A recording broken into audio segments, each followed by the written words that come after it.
İzahlı test 85-ci hissə 5-ci sinif ingilis dili. Birinci sual choose the correct preposition. I left my shoes the do. Bura baxın söz önlərində to, a, ya şəkilsini verir. In içində dadadır, ət yanında dada, on üstündə dada mənasını verir. Mən qapının yanında ayaqqabılarımı qoydum mənasında işlənə bilər.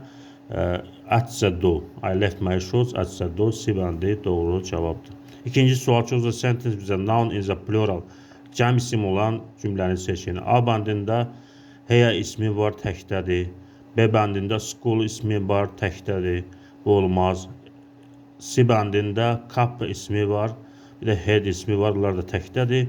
D bəndində my gloves are on the sofa. Mənim əlcəklərim divanın üstündədir. Gloves sözü cəmdədir. D bəndi doğru cavabdır. Üçüncü sual. Choose the correct article. The library is at off street. Deməli, kitabxana küçənin küncündədir. It's at the corner olacaq.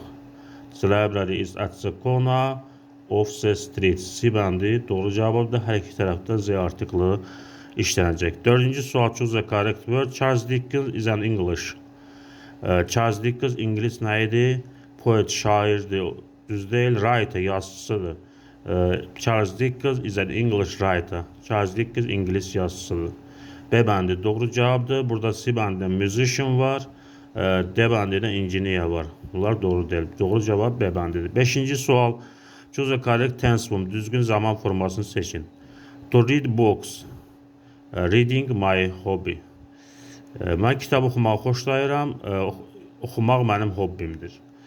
Burada olacaq indiki sadə zamanda cümlə. Liking olmaz. Likes olmaz. Çünki likes üçüncü şəxs təkində yalnız fəal SES qəbul edir. D bəndində də likes var. O da olmaz və səhvdir. C bəndində like. I like to read books. Mən kitab oxumağı xoşlayıram. Reading is my hobby. Oxumaq mənim hobbimdir. C bəndi doğru cavabdır.